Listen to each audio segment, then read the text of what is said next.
दोस्तों, जैसा कि आपको पता है कि अब सिर्फ फैक्ट याद करने से, आंसर याद करने से सिलेक्शन होने वाला नहीं है।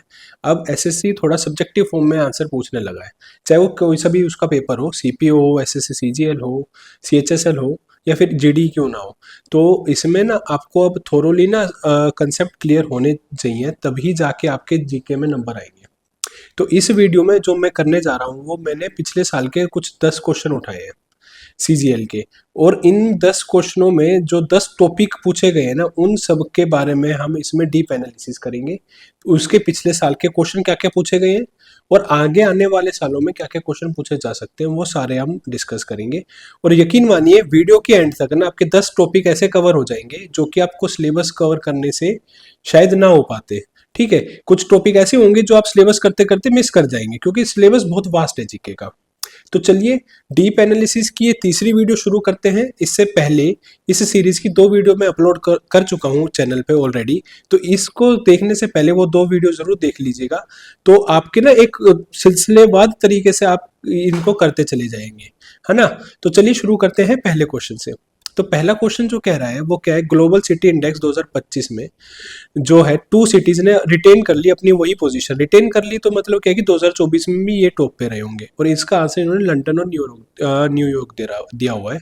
तो हम पहले वो बात याद कर लेते हैं कि जो मेजर सिटी इंडेक्सेस आते हैं, liveability city index, smart city index, है ना, बेस्ट सिटी इंडेक्स, वो देख लेते हैं कौन कौन उसे रिलीज करता है और किस किस स्टेट की, मतलब किस किस सिटी की रैंकिंग क्या है 2026 के अकॉर्डिंग। तो पहला जो मेन है आपका वो है ग्लोबल लिवेबिलिटी इंडेक्स। ठीक है जी। उसके बाद आपका आता है स्मार्ट सिटी इंडेक्स। इसके बाद आपका एक है वर्ल्ड बेस्ट सिटी रिपोर्ट। ये तीनों बहुत बहुत फेमस है, कई बार पूछे जा चुके हैं। World best city index. अच्छा, ग्लोबल लिवेबिलिटी इंडेक्स है ना, ये आपका इकोनॉमिक इंटेलिजेंस यूनिट रिलीज करती है। स्मार्ट सिटी इंडेक्स जो है आपका वो आईएमडी बिजनेस लॉन्च करता है।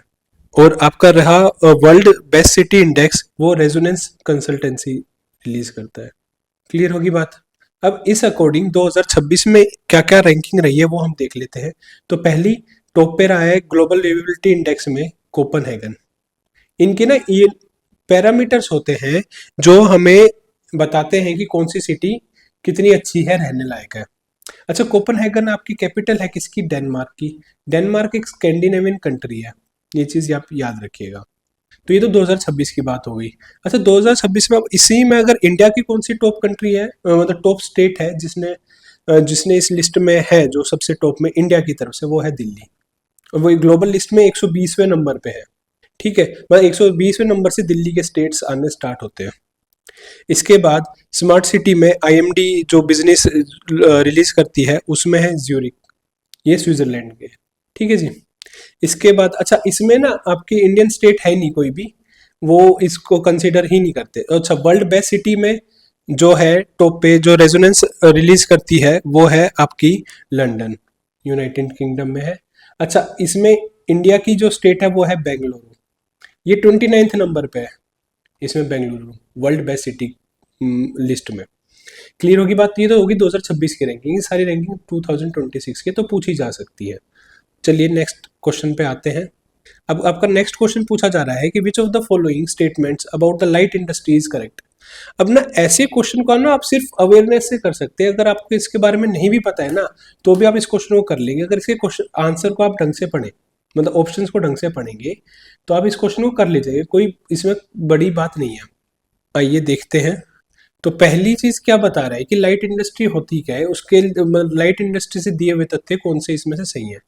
The process, they process heavy ores and minerals, they produce large scale industrial machinery, they requires bulky and heavy raw material, they use light material to make consumer goods. अच्छा, आप देखेंगे तो D ही opposite है इन ए, B और सी से, और पूछा भी लाइट इंडस्ट्रीज के बारे में गया। अब लाइट इंडस्ट्री के बारे में गया तो ये heavy ores, large scale industrial machinery या बल्कि वाली चीजें तो इससे मैच नहीं खा रही ना, तो आपका डी आंसर हो गया।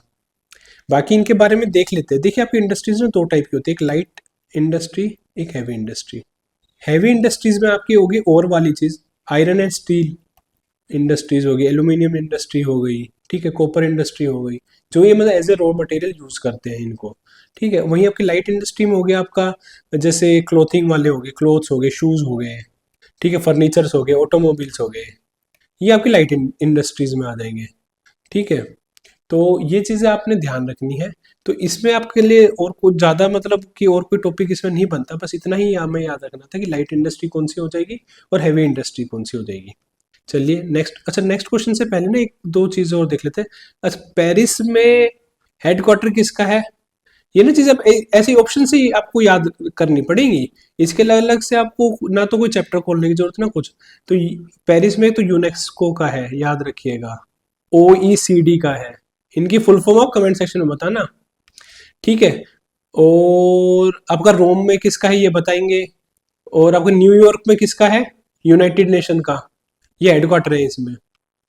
क्लियर होगी बात? अच्छा, एमनेस्टी इंटरनेशनल का हेडक्वार्टर किधर है, या मुझे कमेंट सेक्शन में बताना, एमनेस्टी इंटरनेशनल। तो एक क्वेश्चन से बहुत सारी चीजें कवर होंगी आपकी, इसलिए एंड तक जरूर देखना, काफी फ्रूटफुल रहेगी आपके लिए वीडियो। चलिए अब थर्ड क्वेश्चन पे बढ़ते हैं। Schedule 7 of the constitution contains. अच्छा, शेड्यूल 7 से पहले ना एक बार शेड्यूल्स निपटा ही लेते हैं हम अपने। बहुत फेमस ट्रिक है, रट लो इसको, रटी नहीं है तो मतलब तैयारी में कहीं ना कहीं घोर कमी चल रही है।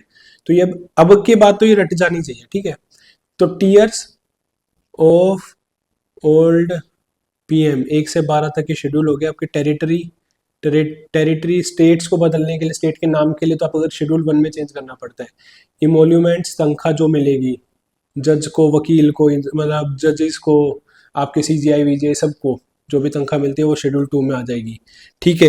ए से आपका जो भी ये वो शपथ लेंगे, शपथ लेते हैं ना CGI प्रेसिडेंट, इन सब की शपथ, एफर्मेशन और ओथ ना इसी में होती है, शेड्यूल 3 में, ठीक है। उसके बाद आपका आ जाता है R से राज्यसभा की जो सीटें हैं, वो राज्यसभा की सीट, ठीक है। इसके बाद आपका आता है शेड्यूल्ड ट्राइब, शेड्यूल्ड एरिया, और इसके बाद आ जाता है अदर ट्राइबल एरिया। ये चीजें आपको मतलब ये बेसिक जैसे ABCD है ना बेसिक, वैसे आपको ये याद होनी चाहिए, ठीक है। ये 6 तक हो गया। 7वें में आ जाता है आपका फेडरल स्ट्रक्चर, बहुत इंपॉर्टेंट है। हमारा देश के फेडरल स्ट्रक्चर है ना, यानी कि दो चीजों में बटा हुआ है, सेंटर और स्टेट, सेंटर और स्टेट में, ठीक है।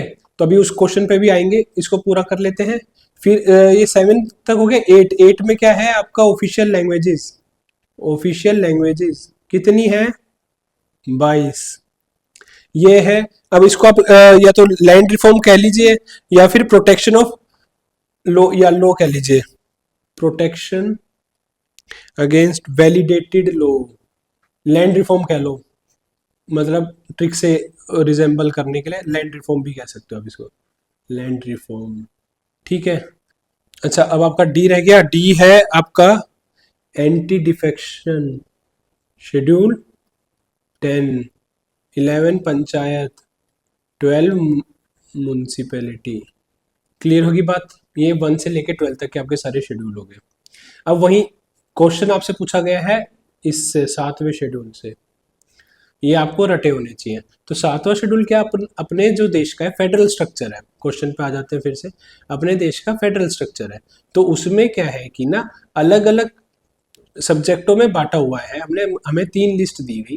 पहली लिस्ट तो यूनियन लिस्ट, फिर आपकी स्टेट लिस्ट, फिर आपकी कॉन्करेंट लिस्ट, फिर आपकी कॉन्करेंट लिस्ट किससे ली गई? ऑस्ट्रेलिया से, याद रखिएगा, ठीक है, ऑस्ट्रेलिया से ली गई है। और उसके बाद ना ये भी पूछ लेते हैं भाई किस लिस्ट के कितने सब्जेक्ट है? इसके 100 सब्जेक्ट है, ठीक है, क्योंकि सबसे बड़ी यूनियन लिस्ट सबसे बड़ी, इसमें 100 सब्जेक्ट हो जाएंगे आपके। स्टेट लिस्ट में 61 और कॉन्करेंट लिस्ट में 51। और अब इसमें क्या होता है देखिए, यूनियन लिस्ट में सिर्फ ना सेंटर ही लॉ बनाएगी, सेंटर लॉ बनाएगी सिर्फ, subject related to centre. State list में स्टेट लॉ बनाएगा, यानी लेजिस्लेटिव असेंबली लॉ बनाएगी। और कॉन्करेंट लिस्ट में दोनों बना सकते हैं अकॉर्डिंग टू नीड। और ये लिया गया था ऑस्ट्रेलिया से। क्लियर होगी बात? ये था, इसमें सिर्फ इतना ही, ये चीजें आपने याद रख लेनी है। अब इसके अलावा ना ऑप्शंस को और देख लेते हैं। इसमें जैसे कि अब आपका आएगा इलेक्शन गाइडलाइंस। इलेक्शन किस आर्टिकल में आता है आपका? इलेक्शन कमीशन, आर्टिकल 324 याद रखेगा। फिर इमरजेंसी पावर 352 से 360 में आती है ये आर्टिकल, ठीक है। तो और आपका इसके बाद क्या आ जाएगा, जुडिशियल प्रोविजंस। जुडिशियल प्रोविजंस किस में आएंगे आपके, जुडिशियल से रिलेटेड आर्टिकल तो 124 से स्टार्ट हो जाते हैं, ठीक है, 124 से 147 तक, जिसमें आपके सुप्रीम कोर्ट के मतलब अच्छा सुप्रीम कोर्ट के जितने भी है, सुप्रीम कोर्ट की सीट, अच्छा कोर्ट ऑफ रिकॉर्ड्स किस आर्टिकल में है, court of records, supreme court को कोर्ट ऑफ रिकॉर्ड्स कहा जाता है ना, किस आर्टिकल में, आप ये मुझे कमेंट सेक्शन में बताना। और बाकी इनके रिलेटेड सारे आर्टिकल मैंने शायद सेकंड वीडियो में अपलोड किए हुए हैं, इसमें डीप एनालिसिस की सेकंड वीडियो में। तो 124 से 147 में जुडिशियल रिव्यूज के आगे। अच्छा, और ये आपके है किसमें, पार्ट 5 में। ऐसी चीजें आपको ना ये रटी होनी चाहिए, जितना आप इनको याद रखेंगे ना उतना अच्छा रहेगा। इमरजेंसी वाला किसमें, पार्ट 18 में। पार्ट्स भी याद होने चाहिए आपको इनके ना, ठीक है। और बाकी आपको इस मुझे नहीं लगता इसमें और कुछ क्वेश्चन में बचा है। हमने सारे तो शेड्यूल्स कर लिए, फेडरल सिस्टम कर लिए, सब्जेक्ट देख लिया।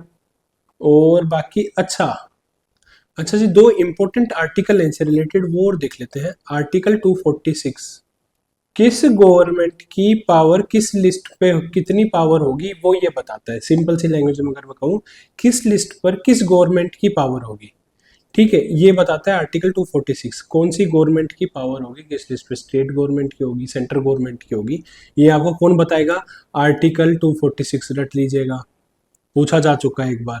और एक क्वेश्चन और पूछा गया था, एक था रेजिडुअल पावर वाला, आर्टिकल 248, बहुत ही इंपॉर्टेंट है। ये क्या है, अब ये रेजिडुअल पावर बोलते हैं, क्या बोलते हैं, इसको ऐसे समझिए, ऐसा सब्जेक्ट जो तीनों ही लिस्टों में नहीं है, तीनों ही लिस्टों में नहीं है वो सब्जेक्ट, ठीक है, वो ना फर्स्ट लिस्ट, सेकंड लिस्ट और थर्ड लिस्ट किसी भी लिस्ट में नहीं है।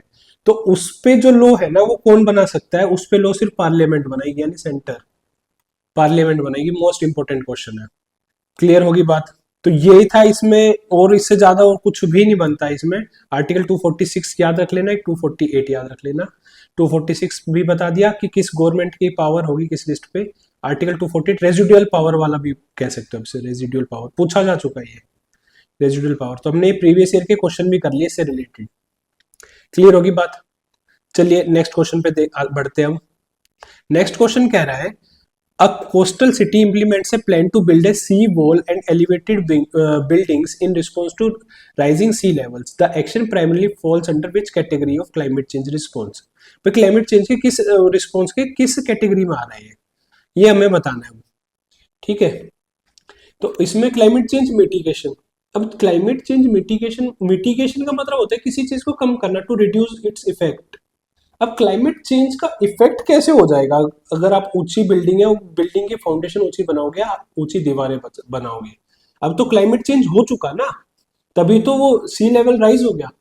तो ये तो कोई बात हुई नहीं, मतलब इसका तो मीनिंग ही कुछ सेंस ही नहीं बन रहा। कार्बन सिक्वेस्ट्रेशन क्या होता है, इसमें होता है कि अगर कार्बन को हटाना एनवायरमेंट से, CO2 को हटाना, सीधे तौर पे समझे तो CO2 को रिमूव करना, रिमूवल ऑफ CO2, ये होता है इसका मतलब सीधा सीधा। तो ये भी कोई एक्शन प्लान नहीं हुआ अकॉर्डिंग, हाई राइज वॉल्स बना रहे हैं, एलिवेटेड आप हाउसेस बना रहे हैं, नहीं सब कोई सेंस बना रहा। जियो इंजीनियरिंग भी नहीं होगा, मास लेवल पे जियो इंजीनियरिंग कोई भी नहीं है ये, है ना। जियो इंजीनियरिंग तो आपका जो क्लाइमेट मिटिगेशन का पार्ट कह सकते हैं आप एक तरीके से, कि इसके इम्पैक्ट को रोका जाए। तो आपका ये भी नहीं होगा, जियो इंजीनियरिंग का कोई सेंस ही नहीं बना रहा, क्लियर होगी बात। तो अब आपका हो जाएगा क्लाइमेट चेंज एडेप्टेशन। अब वो क्या है कि ना, जो क्लाइमेट चेंज हो चुका है, जो वाटर लेवल राइज हो चुका है ना, उसके अकॉर्डिंगली हम एडप्ट हो रहे हैं। तो उसके अकॉर्डिंगली एडप्ट होकर हमारे घरों में फर्क दिखेगा, हमारे घरों की मतलब ऊंचे लेवल पे घर बनेंगे, ऊंचे दीवारें बनेंगी, ठीक है। तो वो आपका हो जाएगा क्लाइमेट चेंज एडेप्टेशन। तो अगर आप इस क्वेश्चन को ना सिर्फ अवेयरनेस से भी कर सकते हो, अगर आपका फुल माइंड उधर ही है ना, पेपर में ही है, तो आप ना इस क्वेश्चन को कर सकते हो सिर्फ अपना लॉजिक लगा के, इसमें और कोई कंसेप्ट की जरूरत नहीं थी। विच specific physical quantity ensures the satellite maintain its orbit without continuous propulsion. अब इस क्वेश्चन को देखते, अच्छा क्वेश्चन है फिजिक्स का। अब यही है, देखिए बात, आप क्या करेंगे, अगर सब्जेक्ट वाइज चलते रहेंगे तो आपको एक हफ्ता 20-25 दिन पॉलिटी में लग जाएंगे, फिर 10-15 दिन आप हिस्ट्री में लगाओगे। अब ऐसे क्वेश्चन आ जाएंगे और आप क्या है कि इतने करते रह जाओगे और ये क्वेश्चन मिस हो जाएगा आपका। तो इसलिए ना आपको ये ये वीडियो इसलिए आपके लिए बहुत हेल्पफुल होने वाली है। तो चलिए इस क्वेश्चन को देखते हैं कि कौन सी फिजिकल क्वांटिटी है जो सैटेलाइट के लिए जरूरी है विदाउट एनी प्रोपल्शन, किसमें ऑर्बिट में रहने के लिए जरूरी है। तो मास, ग्रेविटेशनल पुल, ऑर्बिटल वेलोसिटी और एटमॉस्फेरिकल ड्रैग। मास तो देखिए सैटेलाइट का फिक्स रहना है, ग्रेविटेशनल पुल भी फिक्स रहेगा, और एटमॉस्फेरिक ड्रैग वो होता है रेजिस्टेंस जब लॉन्च होता है ना सैटेलाइट, वो वाला रेजिस्टेंस जो सैटेलाइट को लॉन्च होने पे मिलता है ना, वो रेजिस्टेंस। तो ये हो गया एटमॉस्फेरिक ड्रैग। अब एक बार ना ऑर्बिटल वेलोसिटी का फॉर्मूला देख लेते हैं, पूछा हुआ था। इवन ना ये चीजें ना आपकी सीएचएस में बड़ी पूछी जाती है, सीधा फॉर्मूला पूछा हुआ था एक बार। तो ऑर्बिटल वेलोसिटी का फॉर्मूला था v is equal to under root G, capital G है ये बात ध्यान रखिएगा आप, ठीक है, जी एम बाय आर। बहुत ही इंपॉर्टेंट है, इसको आप समझेंगे। ये मैंने फॉर्मूले से ना आप कई सारी चीजें, कई टॉपिक क्लियर होंगे आपके इसमें। फॉर्मूले में एक तो ये है यूनिवर्सल ग्रेविटेशनल कांस्टेंट, इनको देखते हैं क्या क्या है, क्या क्या ये तो आपका हो गया universal gravitational constant. Gravitational constant है तो कांस्टेंट ही रहेगा। ये हो गया मास ऑफ किसका, अर्थ का। ये हो गया डिस्टेंस फ्रॉम अर्थ सेंटर, किसके, ऑब्जेक्ट की दूरी अर्थ के सेंटर से, distance of object from earth centre. Clear होगी बात। ये हो गया आपका ऑर्बिटल वेलोसिटी। अब आपसे जो पूछा गया है क्वेश्चन कि इस चीज की जरूरत क्यों है, और ना इससे मैं एक दो क्वेश्चन और कराऊंगा आपको, तो ध्यान से देखिएगा इस चीज को। ऑर्बिटल वेलोसिटी आपकी वो वेलोसिटी होती है, वो मिनिमम वेलोसिटी जिससे वो सैटेलाइट ना बिना किसी प्रोपल्जन के, प्रोपल्जन क्या होता है कि वो जो इंजन से थ्रस्ट मिलता है उसकी तरफ से वो आगे बढ़ता है, बिना प्रोपल्जन के ऑर्बिट में रहने के लिए कुछ पर्टिकुलर स्पीड से उस सैटेलाइट को चलना होगा। उस स्पीड को ही, उस वेलोसिटी को ही कहते हैं ऑर्बिटल वेलोसिटी। क्लियर होगी बात। और ये ऑर्बिटल वेलोसिटी क्या होती की वैल्यू क्या होती है, ऑर्बिटल वेलोसिटी की जो ये वैल्यू निकल के आती है ना, वो निकल के आती है आपकी 7.9 किलोमीटर पर सेकेंड। ठीक है, ये चीज याद रखना। और नियर अर्थ वाली ऑर्बिट के लिए है, इतने स्पीड से चलेगी, तो उसके बाद अगर वो इंजन ऑफ भी करता रहेगा ना, तो वो चारों तरफ धरती के घूमती रहेगी। अच्छा, फिर एक और क्वेश्चन आता है एस्केप वेलोसिटी। अब एस्केप वेलोसिटी की वैल्यू आप याद रखिएगा 11.2 किलोमीटर पर सेकेंड। ये ऑर्बिट को चेंज करने, उस ऑर्बिट को एस्केप करने के लिए इतनी स्पीड से अगर वो सैटेलाइट जाएगी तो उस ऑर्बिट को एस्केप कर जाएगी। तो ये दोनों ही आपके इंपॉर्टेंट है। और मैंने ना अभी जो फॉर्मूला लिखवाया है इसको देख लेते हैं एक बार। मैंने ये फॉर्मूला इसलिए लिखवाया है कि ना आपसे पूछा जा सकता है कि ऑर्बिटल वेलोसिटी किस पे डिपेंड करती है। तो अब एक बात देखना, ऑर्बिटल वेलोसिटी जी पे, एम पे या आर पे, किस पे डिपेंड करेगी। अब एक बात देखिए, ये तो अर्थ का मास हो गया और ये यूनिवर्सल ग्रेविटेशनल कांस्टेंट हो गया, तो ये दोनों चीज तो सेम रहने वाली है। तो सिर्फ ऑर्बिटल वेलोसिटी आपकी डिपेंड करेगी कि वो ऑब्जेक्ट धरती से कितना दूर है। तो सिर्फ एक इस चीज पर डिपेंड करती है, यानी कि distance from the earth centre. ये बात याद रखिएगा, ऑर्बिटल वेलोसिटी और किसी चीज पर डिपेंड नहीं करती, सिर्फ डिपेंड करती है कि अर्थ के सेंटर से उस ऑब्जेक्ट की दूरी कितनी है। मोस्ट इंपॉर्टेंट कंसेप्ट है, पूछा जा चुका है इसलिए मैं बता रहा हूँ। इवन ये किसमें, सीएचएसएल में पूछा जा चुका है। क्लियर होगी बात। तो बाकी चीजें भी आपको पता चली, मास, ग्रेविटेशनल पुल और ऑर्बिटल वेलोसिटी सब हमने डिस्कस कर लिया। और इसके अलावा आपकी सैटेलाइट वाली बातें चल रही हैं, तो अब इसमें आपका इसरो आ जाता है। इसरो का हेडक्वार्टर कहीं है, आप मुझे कमेंट सेक्शन में बताना। ठीक है, इसरो का एक चंद्रयान-3 आया था मिशन। ठीक है, ये हो सकता है अब की बार पूछ ले, क्योंकि तब नहीं पूछा, अब पूछेंगे। और एग्जैक्ट डेट, उठपटांग डेट पूछ लेते हैं, कब लैंड किया था, 23 अगस्त 2023 में। ठीक है, कहाँ किया था, इंडिया फर्स्ट कंट्री बन गया था साउथ पोल के पास लैंड करने वाला, शिव शक्ति पॉइंट था। ये मैं पिछली वीडियो में भी करा चुका हूँ, शिव शक्ति पॉइंट था। रट लीजिएगा इस चीज को, पूछा जा सकता है। प्रज्ञान और वो आपका रोवर था, शिव शक्ति। ठीक है, प्रज्ञान रोवर था आपका और विक्रम लैंडर था। क्लियर होगी बात। तो ये हमने अब देख लिया। इसमें और कुछ बचता है, हाँ एक और चीज है भाई, एक चीज और है। एक क्वेश्चन पूछा गया है पिछले सालों में कि जी की वैल्यू क्या होती है। ये ग्रेविटेशनल जो कांस्टेंट है इसकी एक फिक्स वैल्यू होती है, वो होती है 6.6743 इंटू 10⁻⁻11 मीटर क्यूब, ठीक है, by kilo per second square. ठीक है, ये बात ध्यान रखिएगा, ये इसकी यूनिवर्सल कांस्टेंट की वैल्यू है। क्लियर होगी बात। अब आ जाते हैं अगले क्वेश्चन पे। What is the range of the farmers to enrol in the Pradhan Mantri Kisan मान धन योजना। अच्छा भाई, ये किसान भाई स्कीम ना, स्कीम की एक वीडियो मैंने डाली हुई है चैनल पे ना, आप उसको एक बार रेफर जरूर कर लीजिएगा। पेपर से आने कोई सा भी पेपर हो आपके लिए वो जरूर हेल्पफुल रहेगी। 10-15 मिनट की वीडियो है, और ना उसमें लगभग मैंने सारी स्कीम क्लियर की हुई है आप लोगों की ना, जितनी भी स्कीम पूछी गई है ना आज तक, ये आने के जो इसके चांसेस हैं, तो वो सारी स्कीम मैंने उसमें लिखी हुई है। अच्छा, ये जो है ना आपका प्रधानमंत्री किसान मानधन योजना, इसमें दिया था कि 18 से 30 साल, 18 से 40 साल, 21 से 45 साल और 25 से 50 साल। अब इसकी ना एक तो लॉन्च डेट आपको याद रहनी चाहिए कि किस सन में इन्होंने लॉन्च करी थी, पहली चीज। दूसरी चीज कि है किससे रिलेटेड, कौन सी एजेंसी इन्वॉल्व है, ये सारी चीजें। अ, तो पहला है इसमें कि प्रधानमंत्री किसान मानधन योजना में आपका क्या क्या हो जाएगा। आंसर इसमें बता रखा है कि 18 से 40 साल, किसके लिए, एनरोल करने के लिए। अब एनरोल क्या किस में करेंगे, इसमें कहना है एक तरीके का आपका एसआईपी टाइप कटेगी लोगों की, और मिनिमम एज ना फार्मर की होनी चाहिए 18 साल। इससे कह रहा हूँ फार्मर को मंथली 50-55 रुपए देने पड़ेंगे, और 60 साल की उम्र में ना उस फार्मर को मंथली 3,000 रुपए मिलेंगे। पर क्या, मिनिमम एज है 18। ऐसी अगर एज बढ़ती जाएगी ना तो वो प्रीमियम इनका बढ़ता जाएगा, एक तरीके का इंश्योरेंस है। और इंश्योरेंस है तो कोई एजेंसी इन्वॉल्व होगी, एजेंसी इन्वॉल्व है एलआईसी आपकी। ठीक है, तो क्या है, रिटायरमेंट के बाद 60 की एज के बाद किसानों को 3,000 रुपए मंथली मिलेंगे। क्लियर है बात। लॉन्च हुई थी सितंबर 2019 में, 12 सितंबर 2019। ठीक है, मिनिस्ट्री कौन सी इन्वॉल्व होगी, ministry of agriculture and farmer welfare. LIC involve है इसमें। मैक्सिमम एज 40 तक, 18 से 40। तो इसमें ना एक कंडीशन क्या क्या है,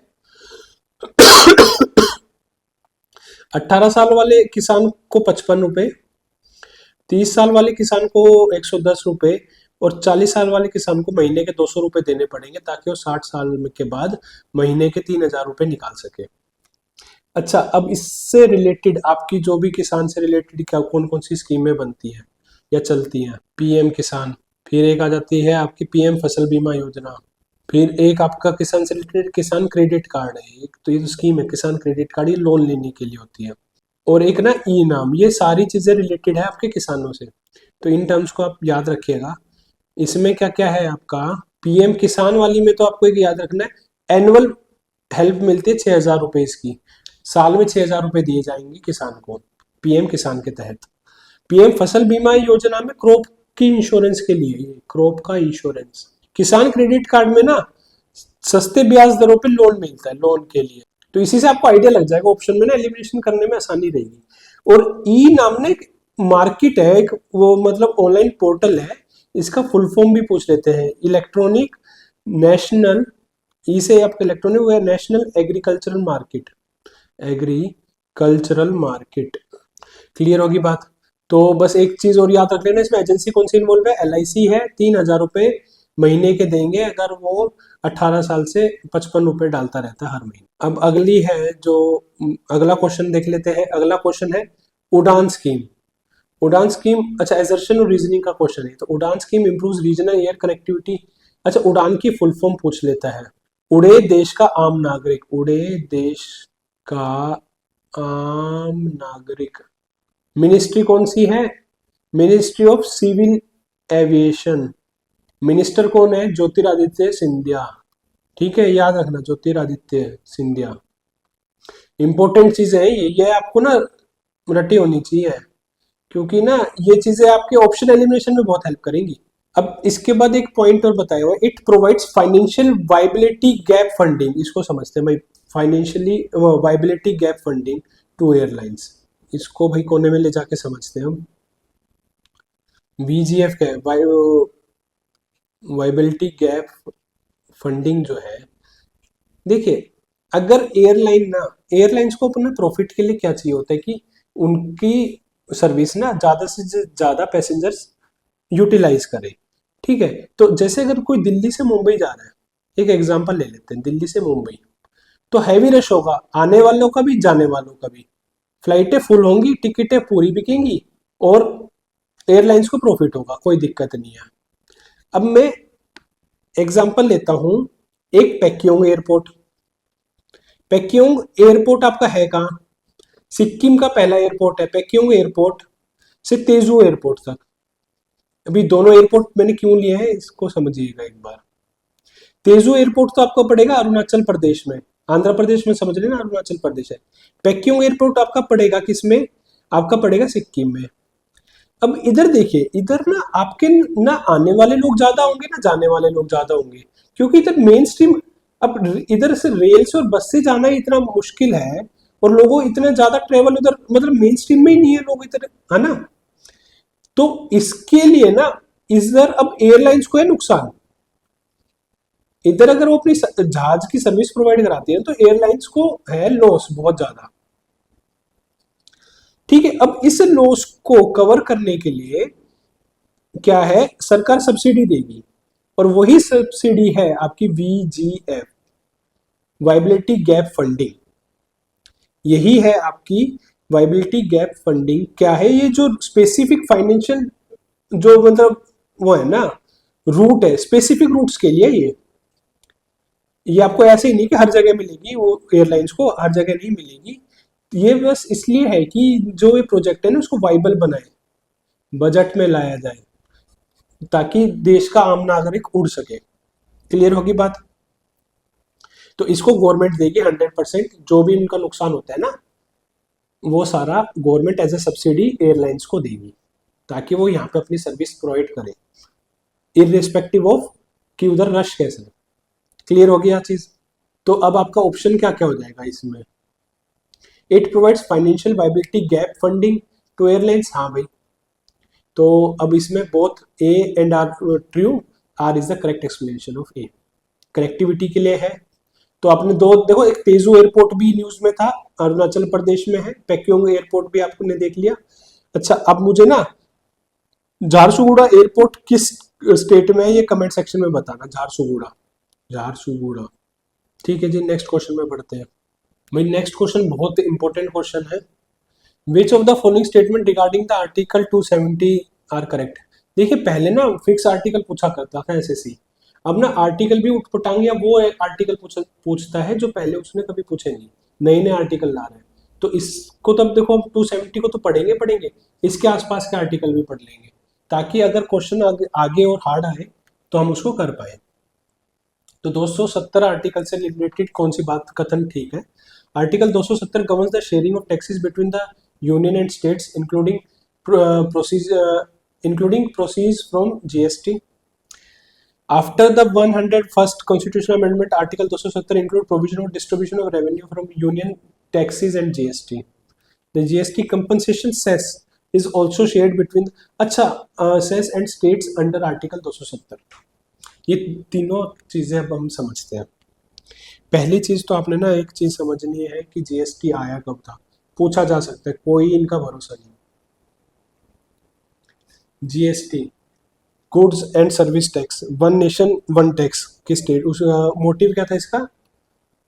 वन नेशन वन टैक्स के तहत आया था। ठीक है, ये चीज आपने याद रखनी है। और इसके अलावा आया कब था आपका? 2016 में। कौन सा कॉन्स्टिट्यूशनल अमेंडमेंट के साथ आया था? 101st कॉन्स्टिट्यूशनल अमेंडमेंट के साथ आया था। इस अमेंडमेंट ने क्या क्या किया था? एक तो आर्टिकल 270 को मॉडिफाई किया था। ठीक है, इसमें क्या था कि ना अब क्या है, 270 का क्या था कि किस अकॉर्डिंगली स्टेट्स में टैक्सेस बटेंगे, टैक्स का डिवीजन, टैक्सेस का डिवीजन, जो टैक्स कलेक्शन का डिवीजन होगा ना, टैक्स कलेक्शन का डिवीजन। तो यही बात की गई थी 200 आर्टिकल 270 में। इसमें क्या था, यूनियन गवर्नमेंट द्वारा कलेक्ट किए गए टैक्स का कितना हिस्सा स्टेट्स को दिया जाए, ये था आर्टिकल 270 में। हुई बात क्लियर? इसके अलावा क्या था कि अब ये टैक्स को ना, अच्छा एक बात बताइए, टैक्स की जो नीड है वो टैक्स शेयरिंग की नीड क्यों पड़ी? क्योंकि स्टेट्स को भी अपने खर्चे के लिए चाहिए भाई, अपने ट्रांसपोर्ट के लिए चाहिए, वाटर फैसिलिटीज के लिए चाहिए, एजुकेशन के लिए चाहिए, इन सब चीजों के लिए स्टेट को चाहिए। खैर वो बात तो आपको क्लियर होगी कि किस लिए हमें टैक्स की रिक्वायरमेंट होती है स्टेट को और आपके सेंटर को। इससे रिलेटेड अब क्वेश्चन सीधे तौर पे कर लेते हैं। एक तो क्वेश्चन क्या आ जाएगा इसमें, इसमें कमीशन कौन सा इन्वॉल्व होता है, मिनिस्ट्री कौन सी इन्वॉल्व होती है? मिनिस्ट्री कौन सी है? Finance ministry. फाइनेंस मिनिस्टर है कौन आपको पता है? नहीं पता कमेंट सेक्शन में बताइएगा। फाइनेंस कमीशन कौन से आर्टिकल में आता है? आर्टिकल 280। क्लियर हो गया? और इसके अलावा कौन सा फाइनेंस कमीशन चल रहा है अभी? 16वां। हेड कौन है? चेयरमैन कौन है? अरविंद पंगरिया। ठीक है जी। तो ये चीजें तो बहुत इंपॉर्टेंट है, फाइनेंस कमीशन आर्टिकल 280 में आता है। और इसके अलावा ना आपके ना कुछ इंपॉर्टेंट आर्टिकल है जीएसटी से रिलेटेड, वो देख लेते हैं। क्योंकि ना आपका जो 101 में कॉन्स्टिट्यूशनल अमेंडमेंट हुआ ना, इसने ना 3-4 आर्टिकलों में चेंज किया था। आर्टिकल एक तो है अमेंडमेंट किस किस में हुआ, आर्टिकल 246A, आर्टिकल आपका 269A, और फिर आर्टिकल 279A, और फिर आर्टिकल 270। ये देख लीजिएगा, अगर 270 पूछा है तो ये 3 भी पूछे जा सकते हैं। 246 क्या कहता है? ये तो पावर है टू मेक जीएसटी। ये सिंपल लैंग्वेज में मैं आपको बता रहा हूँ, टू मेक जीएसटी लॉज। 269 क्या कहेगा? Inter state GST, inter state GST. और कुछ याद नहीं रखना इसमें। 279 ये क्या कहेगा? ये क्वेश्चन आपका भाई पूछा जा चुका है, जीएसटी काउंसिल किस आर्टिकल में है? जीएसटी काउंसिल किस आर्टिकल में पूछा जा चुका है। फिर आर्टिकल 270 डिस्ट्रीब्यूशन ऑफ टैक्सेस, ये हम डिस्कस कर चुके हैं, distribution of taxes between centre and state. तो ये इंपॉर्टेंट आर्टिकल हो गए इससे रिलेटेड, किससे रिलेटेड? जीएसटी से रिलेटेड। और 101 में हुआ था। अच्छा इसके अलावा ना एक और देख लेते हैं, थोड़ा सा आउट ऑफ द बॉक्स जाके। कॉन्स्टिट्यूशनल अमेंडमेंट 100, ये था रिलेटेड किससे भाई? बांग्लादेश और इंडिया के बीच में ना जगह का आदान प्रदान हुआ था। ठीक है, तो हमने शेड्यूल 1 में चेंज किया था इससे, ये बात भी याद रखिएगा। शेड्यूल 1 में चेंज हुआ था, शेड्यूल 1 में चेंज हुआ था। इंडिया ने कुछ जगह अपनी बांग्लादेश को दी थी और बांग्लादेश ने अपनी कुछ जगह इंडिया को दी थी। पूछा जा चुका है क्वेश्चन, ये मैं इसलिए बता रहा हूँ। तो ये बात याद रखना। 100 कॉन्स्टिट्यूशनल अमेंडमेंट इस रिगार्डिंग होता है, शेड्यूल 1 में हमने चेंज किया। तो जो भी हमने पढ़ा था ना, टीयर्स ऑफ ओल्ड पीएम, तो टी ये वही वाला टी था। अब अगला क्वेश्चन देख लेते हैं। The function of lysosomes in cell is, क्या होता है भाई? देखो ये क्वेश्चन तो आपको आना चाहिए, अगर ये नहीं आना तो सीरियसली आपकी प्रिपरेशन में कहीं घोर कमी है। इसको सुसाइडल बैग कहते हैं, ये आपको पता होगा। ये सारी चीजें तो अब देखो, सुसाइडल बैग अगर रिपीटर है और तब भी आपको नहीं पता तो सही में इस चीज पे आपको सोचना चाहिए।